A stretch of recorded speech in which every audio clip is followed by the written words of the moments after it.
How's it guys, this is Dayvy FPL and welcome back to the Fantasy Premier League video here on my channel. Now in this video we're going to be talking about a bench boost / free hit draft. I know they're a little bit different, but I think in this situation they're going to be quite similar because of those unlimited transfers that we do have. So without further ado, let's get into the draft. So as I said, FPL has launched and we do have unlimited transfers. So that changes the game quite a bit. We can kind of have a completely fresh squad with stats from the last 3/4 of the season. So as I said, quite an interesting situation, but I do think that we can capitalize on this and get some absolutely massive FPL scores, hopefully. There are no price rises till after the deadline, so you don't have to rush into these drafts yet.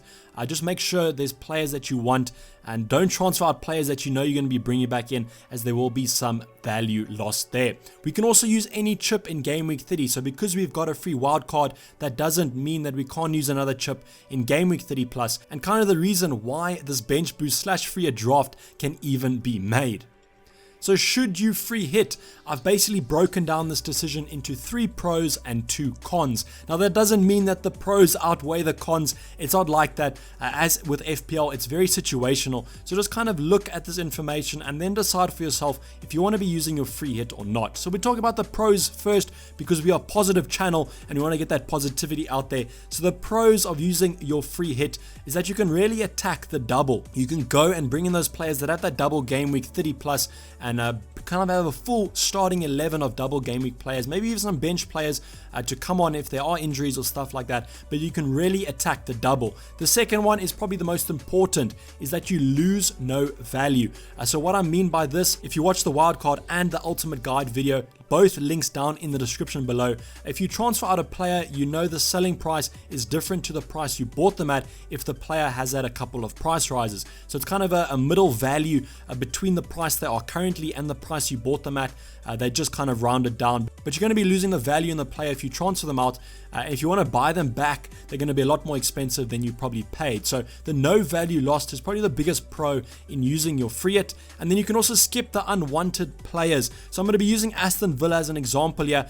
Please, if you're an Aston Villa fan, I'm not tuning your club. It's just how it is currently in the Premier League. But say that you have a triple up of Aston Villa players and you really don't want them for the rest of the season, not even for the game week after game week 30 plus.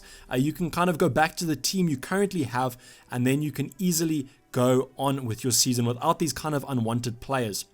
So the cons about using your free hit is the unlimited transfers. You're obviously not going to be able to make the most out of these unlimited transfers. I think this is a good time to kind of tell you guys about the free hit, because there's been a lot of questions over on Twitter I've seen. So if you use your free hit, kind of the team that you have in the past is going to be the same. Any transfers you make currently from when FPL was relaunched, that's going to be completely negated. So if you use your free hit, it's going to be the team that you currently had at the relaunch of FPL. It's going to go back to that in game week 30, and for game week 30 plus, you're going to have a completely new squad. So just keep that in mind. I know there's going to be a lot of confusion about that, but hopefully I've cleared it up. But with the free hit, you're obviously not going to be able to make the most of those unlimited transfers. But you can not use other chips in Game Week 30 plus. So this is quite an important factor, especially for those of you who have a triple captain and a bench boost and those kind of chips. You're not going to be able to use them if you use your free hit. That's kind of an obvious thing, I know. But I think sometimes we forget about these simple and basic things when we are making decisions. But I do think because it's the only double game week so far of the rest of the season, triple captain and a bench boost could be quite profitable, especially with that unlimited transfers that we do have. You know me, I love a wild card and a bench boost combo, so that's definitely what I'm going to be looking at.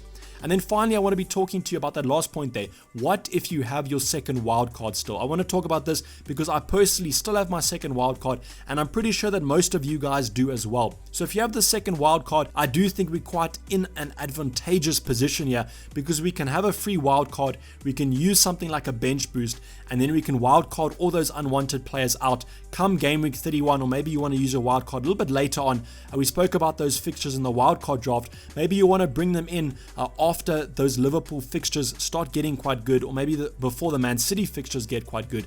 You want to use your wildcard then, that's perfectly fine. So I think you should save your free hit for a little bit later on in the season, and then use your wildcard, use that free wildcard now with the bench boost or triple captain combo. I think that's probably the best strategy to go for. But as I said, FPL is very situational. So if you want to use your free hit now, you're happy with your squad, you've been making your transfers over this pandemic period, then I think that there's perfect merit to using your free hit. I mean, it's quite a good position to be in if FPL gives you a free wild card and you say, listen, I don't need your free wild card. I don't need any handouts.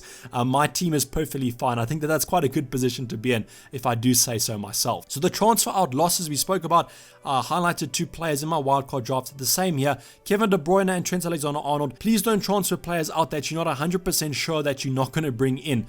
Say you transfer out Kevin De Bruyne and then want to bring him in before the deadline, and suddenly you've lost about $500,000 on your budget. That's going to be terrible. So just make sure that you don't rush your decisions and keep the players that you have good value. And the easiest way to see this is go to transfers, go to list view, and then you can get the cost price, the selling price, and the price they currently are right now. So the double game week fixtures, finally we get onto some fixtures. We got all this kind of admin out of the way. We have Arsenal, Aston Villa, Man City, and Sheffield United. Now this isn't the best double game week lineup I've ever seen. It's not even the most fixtures I've seen, but I still think it is quite adequate, and I do think we can get some nice FPL scores from this. The teams that I'm looking at currently are Arsenal, Man City, and Sheffield United. Now Aston Villa provides some good budget options, which we'll talk about when you see the draft, but I think right now the 2 teams to focus on, Man City, Arsenal, and Sheffield United. Sheffield United more from a defensive point of view, and then Arsenal and Man City from an attacking point of view. I think the team that's my favorite in this one is always going to be Man City. That is the best club in this double, one of the best teams in the world, so I always think they're going to be getting a result. So let's get on and see how that team is doing. So this is how my free hit / bench boost draft has formed. Now the players in the boxes are the players, if you don't have a bench boost and you're just playing a free hit, I would recommend going with the players in the boxes. And then if you have the bench boost, obviously the players out of the boxes are just going to be on your bench. You can swap this around. If you have the bench boost, you could play your worst players in the lineup and be kind of one of those players, but I do recommend kind of sticking to this procedure. So the team that I'm looking at is going to have Leno in goal and Reina as well. I'm kind of hoping in the Brighton fixture that they can at least get a clean sheet, but I do think against Man City, Leno's going to have to be making a lot of saves. I think Man City are going to shoot at him a lot, and hopefully he makes a couple saves. I think it's going to rack up a couple points, but I think against Man City they're definitely going to concede here. But I do think out of all the double game week teams that I've opted for, I really don't want to put one of those defenders or a goalkeeper in. I don't really want a Man City goalkeeper. It blocks me from having one of their attackers. And then with Sheffield United, I prefer kind of having their outfield players as they're a little bit cheaper than the others, and I think there's extremely good value. Now with Pepe Reina, you could go for him. Just keep your eyes on that kind of press conference news, as if Heaton comes in, he will probably be their number 1 choice. But otherwise, Reina provides a nice little budget option there. Going into the defense, I'll start off with the budget options, Aarons and Saiss. We spoke about Saiss. Wolves just have that lovely fixture. They play West Ham. So I'm hoping for maybe a Saiss clean sheet there. But if you don't have a bench boost, just put him on the bench and just hope that if he does perform, that you manage to get him on your lineup. Then with Aarons, they also have a nice fixture against Southampton. I'm just hoping that Norwich kind of play with their heart on their sleeves as they usually do. They got to play for a relegation scrap here. I know they're bottom of the Premier League, so they got a lot to play for, and if they want to make it out, they got to win some games. So I think with Aarons, I'm hoping for a clean sheet there. He also offers some attacking threats, so you could opt for him as a little bit of a nice budget option. I've also opted for Cantwell as a budget option. I don't think there's many 4.7 players in the Premier League that are playing every single minute and also getting some attacking returns. So he comes in as a nice cheap option so that I can afford other things. Now I will point out in the midfield, the big kind of hole is Saka. So he comes in at 4.7. I don't think he's going to play both games. My thinking behind it is I think he's going to be benched against Man City, and then I think he'll play against Brighton. Now he does look like he's favored by Arteta. He played a couple of games under Arteta, so I do have faith that he will be starting. I just think with all the players that have come back from injury, I think that Saka could find his way on the bench. So I've opted for him here. I'm kind of going to look at some press conferences and some friendlies and hope that I see him there, and then I'll keep him in the squad.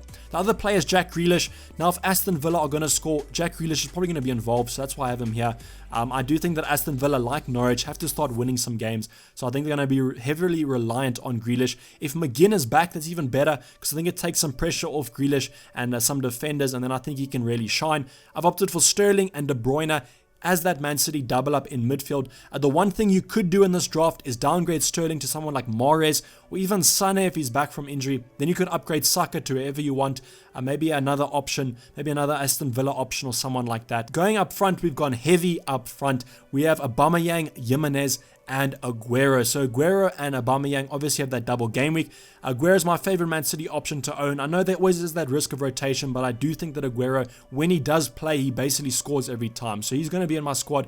Aubameyang as well. You could opt for Lacazette, but I think Aubameyang is the better option. And then with Raul Jimenez, you could maybe downgrade him to Diego Jota and then use that cash as well to upgrade Saka. I think if you're going to upgrade Saka, I would look at another Arsenal player, maybe the likes of Nicolas Pepe or Mesut Ozil. I know that those two players haven't been performing that well, but it is a double game week and magical things happen, so hopefully they do perform quite well. So this is basically going to wrap up the free hit / bench boost squad. I'm pretty sure there's been tons of drafts and you guys probably have a lot of better ideas than myself, so drop them down below in the comments and hopefully someone who is using this chip sees it. So I'll be talking about my own team selection in a little bit, probably early in the week before that game week 30+ deadline. I'm pretty sure that I'll be bench boosting as well, so stay tuned for that. Hopefully we also do a deadline with Dayvy stream, and I'll see all of you guys there. But this is basically going to wrap up the video, guys. Hopefully you did enjoy it. Don't forget to like it if you did, and subscribe if you're new or have not subscribed yet. I'm going to be signing off. It's been Dayvy FPL, and I'm out. Cheers. Bye.